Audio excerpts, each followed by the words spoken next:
Gold trusted gold buyers తాకట్టులో ఉన్న బంగారాన్ని విడిపించి ఈ రోజు ఉన్న మార్కెట్ ధరకే కొనబడును. మరిన్ని వివరాలకు సంప్రదించండి 7710777720. పులివెందులలో రాజకీయాలు వేడెక్కాయి. పులివెందుల జెడ్పీటీసీకి సంబంధించి ఎన్నికలు జరుగుతున్న నేపథ్యంలో ప్రచార నిమిత్తం కమలాపురం ఎమ్మెల్యే కృష్ణ చైతన్యారెడ్డి నల్లపరెడ్డిపల్లెలో ప్రచారం నిర్వహిస్తున్నారు. ఈ నేపథ్యంలో మనతో పాటు ఎమ్మెల్యేగా ఉన్నారు. ఆయన అడిగి తెలుసుకునే ప్రయత్నం. అన్న చెప్పండి, ఒక రకంగా టీడీపీకి ఇక్కడ ఎవరు క్యాండిడేట్లు దొరక్కపోవడం వల్లే అరువుకు తెచ్చుకున్నారన్నటువంటి భావన వ్యక్తం చేస్తారు వైసీపీ శ్రేణులు. ఎలా చూడాలి దీన్ని? పనికిరాని మాట. ఇప్పుడు ఎందుకు కేవలం ఈ పెట్టాల్సి వచ్చింది అంటే ఇన్ని రోజులు ఒక రకమైన భయభ్రాంతులు. ఇప్పుడు ఇక్కడ పోటీ చేసిన అవకాశాలు లేవు. ఎవరిని వచ్చినా భయపెట్టడం, భూముల దగ్గర ఇబ్బంది పెట్టడం, తోటల్ని నరికేయడం, తోటలు పాడు చేయడం, ఇలాంటి అన్ని భయాలు ఉన్న ప్రదేశం ఇటువంటిది. ధైర్యంగా మా ఇంట్లో వాళ్ళని నిలబెడతాను, మీరు ఎవరు ఇబ్బంది పడాల్సిన అవసరం లేదు, మీరు వచ్చి ఓటేయండి అని చెప్పే ఒక ధైర్యం ఇవ్వడం కోసమే ఇంట్లో వాళ్ళని పెట్టడం జరిగింది. కానీ ఆ భయభ్రాంతుల నుంచి ముందు జనాల్ని బయటేయాలి, ఈ కాలం ఎల్లకాలం ఇలా ఉండకూడదు అని ఒక మంచి భరోసా ఇవ్వడానికి తన సొంత కుటుంబంలో నుంచి పెట్టడం జరిగింది. తప్పితే ఇక రావడానికి రాక కాదు. ఉన్నారు, వాళ్ళకు కూడా ఏమన్నా కాకుండా, ఎవరికి ఏం కాకుండా ఏదన్నా అయితే మాకే కావాలా, మేమే ఉంటాం ముందని అడ్డపడడానికి వాళ్ళు పెట్టారు అంతే. దాని గురించి 164 మంది ఎమ్మెల్యేలు ఇక్కడ తిష్ట వేసినా కూడా వైసీపీ గెలవడం ఖాయం అన్నటువంటి భావన వైసీపీ శ్రేణులు వ్యక్తం చేస్తున్నారు. వాళ్ళు వ్యక్తం చేయడంలో తప్పేముంది చెప్పండి, వాళ్ళు బయటికి చెప్పుకోవడం అదే కదా. ఇప్పుడు వైనాడు 175 అన్నప్పుడే 164 పోయినాయి. ఇప్పుడు కూడా అంతే, 164 మీద కూర్చోబెట్టినారన్నారు కాబట్టి దానికి తగ్గట్టుగానే రిజల్ట్ వస్తుంది. 100% తేడా లేదు. ఎందుకంటే జనాల్లో మేము కూడా తిరిగాం నిన్న ఈరోజు కూడా. మార్పు ఉంది, బుద్ధి చెప్పాలనేది ఒక గట్టి నిర్ణయం జరిగింది. ఎందుకంటే ఈ అనిత కాలంలోనే తక్కువ ఖర్చుతో ముఖ్యంగా ఈ పల్లెలకు సంబంధించింది ఒక చెరువు ఉంది.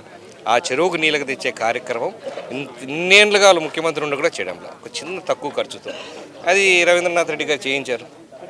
ఈ కార్యక్రమం చేయించారు. ఇక్కడ ఉన్న తోటలకు వాల్యూ లేకుండా ఉండింది. ముందు వీళ్ళు కొనే పంటలో కూడా కమిషన్లు వాళ్ళు పెట్టుకున్నారు. ఆ కమిషన్లు తీపించి వాళ్ళకి రేట్ ఇప్పించినారు. రైతులకు కావాల్సిన అన్ని వసతులు అన్నీ చేపిస్తూ ఉంటే గెలవకుండా అడిగిపోతారు. ఖచ్చితంగా 100% వాళ్ళు చెప్పుకునేది ఆ అభద్రతాభావంతో చెప్పుకోవడం తప్పితే ఖచ్చితంగా టీడీపీ జెండా ఎగరేయబోతున్నాం ఇక్కడ పులివెందులో ఫస్ట్ టైం ప్రజాస్వామ్యబద్ధంగా. అన్న, ఒక రకంగా ఏదైతే వైసీపీ అరాచకాలు ఏ విధంగా చేసిందో అదే తరహాలో మీరు కూడా అరాచకాలు చేస్తారన్నటువంటి భావన వ్యక్తం అవుతుంది. ఎలా చూడాలి అసలు?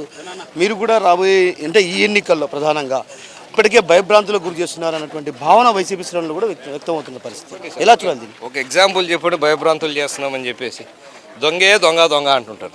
మనం అంటే దొంగ దొంగ దొంగ అనేది వాళ్ళ ఆలోచన. అది ఎప్పుడు వాళ్ళు చేపించే ఎలక్షన్ పద్ధతి అది. ఆ పద్ధతి వీళ్ళు కూడా చేస్తారేమో నాకు భయం ఉంది. మాకు అవకాశం ఉన్నా అలాంటి దరిద్రం పని మేము చేయము. మాకు అవకాశం ఉండి మేము అధికారంలో ఉన్నా కూడా మా నాయకుడు గౌరవ ముఖ్యమంత్రి గారు అవి ఒప్పుకోరు. ప్రజాస్వామ్యంగా ఎలక్షన్ జరగాల, మీరు పోయి ఓట్లు అడగండి. ఇప్పుడు ఇంతమంది వచ్చినాం, ఎక్కడన్నా పోలీసులు పెట్టుకొని వచ్చినారు, ఏం తీసుకొని వచ్చినారు? కార్యకర్తలమే కదా వచ్చిందంతా. మేము ఇంటింటికి పోయి ఓటు అడుగుతా ఉన్నాం. వాళ్ళు అక్కడ కూర్చొని పోలీసులు వచ్చిన ఎందుకు అంత భయం? దేనికి? ఎట్లా ఓడిపోతారని తెలిసి దీన్ని ఇంకో రకంగా ముందే ఇట్లా చేస్తున్నారని చెప్పుకోవడం ఆ అలవాటు వాళ్ళది, ఆ దరిద్రమైన అలవాటు వాళ్ళది. పోయిన ఎలక్షన్లో చూసినాం, ఇంతకుముందు ఇతను గెలిచిన జెడ్పీటీసీ కూడా అదేవిధంగా గెలిచిన వాళ్ళే. కాబట్టి ఎటువంటి భయం లేదు టీడీపీకి. వాళ్ళు భయపడుతూ ఉండొచ్చు, ఖచ్చితంగా ఓట్లు పోతున్నాయి మా పులివెందులన్న భయం ఉంటుంది. కాబట్టి ఇవన్నీ చెప్పడం సహజం.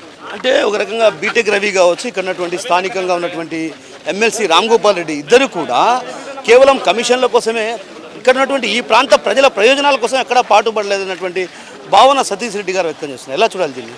సతీష్ రెడ్డి గారు చెప్తూ ఉంటారు. సతీష్ రెడ్డి గారు ఇప్పుడు అక్కడ ఉన్నాడు కాబట్టి ఏం కావాలంటే వాస్తవంగా పోయి ఒకసారి మనస్సాక్షి మీద చేసుకొని చెప్పండి సతీష్ రెడ్డి గారు.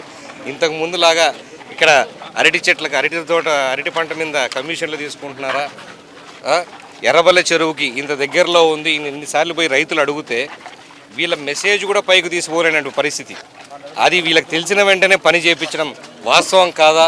ఇవన్నీ కూడా సతీష్ రెడ్డి గారిని అడగండి. దేంట్లో కమిషన్లు తీసుకోవాలా?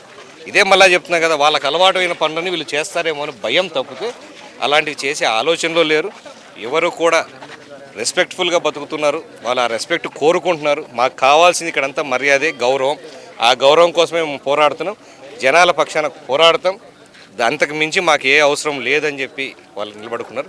అలాంటి ఇప్పటికైనా మానుకోండి. ఇంత పని చేసిన తర్వాత మానుకోండి. పని చేయకముందు చెప్పినారు బాగానే ఉంది. ఇప్పుడు పని చేస్తానం కదా, కనిపిస్తూ ఉంది కదా.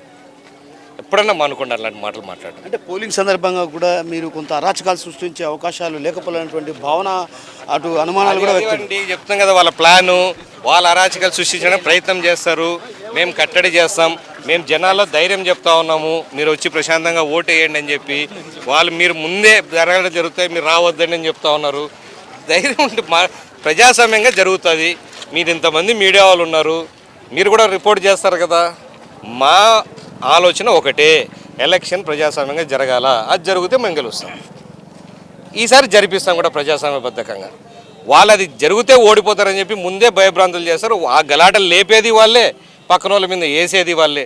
అది వాళ్ళకి అలవాటైన విద్య, వెన్నుతో పెట్టిన విద్య, స్పెషల్లీ పులివెందల్లో. ఈ పులివెందుల్లో ఆ విద్య బాగా ఉపయోగించి దీన్నే రాష్ట్రమంతా ఉపయోగించారు లాస్ట్ టైం. ఆ ఇబ్బంది ఈసారి ఉండదు. మేము గట్టిగా పోరాడే వాళ్ళు అందరం ఉన్నాం. జనాల్లో కూడా మంచి కాన్ఫిడెన్స్ ఉంది. నీళ్ళు ఇస్తుంటే మేము ఎందుకేమి వాడటని మొక్కం మీద మాకు ధైర్యం చెప్పే పొజిషన్లో జనాలు ఉన్నారు ఈరోజు. మీరు నీళ్ళు ఇస్తున్నారయ్యా, మీకు రేటు, మాకు అరటితోళ్ళు మంచి రేట్ వస్తుందయ్యా, మీకు కాకుండా ఎవరు కోటేస్తామయ్యా అని ధైర్యంగా చెప్పే పరిస్థితి ఈరోజు పులివెందుల్లో ఉంది. ఖచ్చితంగా ఇవన్నీ బేస్ చేసుకుని 100% టీడీపీ గెలుస్తుంది. సో ప్రజల్లో భారీ స్థాయిలో మార్పు కోరుకుంటున్నారు. ఏదైతే ప్రాజెక్టు విషయంలో కావచ్చు, నీటిని అందించినటువంటి నేపథ్యం, అదేవిధంగా అరటి తోటకు కూడా గిట్టుబాటు ధర కల్పించినాం కాబట్టి ఖచ్చితంగా ప్రజలు తమ వైపే ఉన్నారన్నటువంటి భావన వ్యక్తం చేస్తున్నారు. అరాచకాలు, అక్రమాలు సృష్టించేది కేవలం వైసీపీ నేతలకు అలవాటు కాబట్టి వాళ్ళు చేసే అరాచకాలు తమపై చెప్పుకునేందుకు ప్రయత్నాలు కొనసాగిస్తున్నటువంటి భావన మనతో పడినటువంటి కమలాపురం ఎమ్మెల్యే పుత్తా కృష్ణ చైతన్య రెడ్డి గారు చెప్తున్నారు. కెమెరా పర్సన్ హరితో కిషోర్, RTV పులివెందుల నుంచి. ఇండియా పాకిస్తాన్ తాజా అప్డేట్స్ కోసం డౌన్లోడ్ చేసుకోండి RTV లైవ్ యాప్.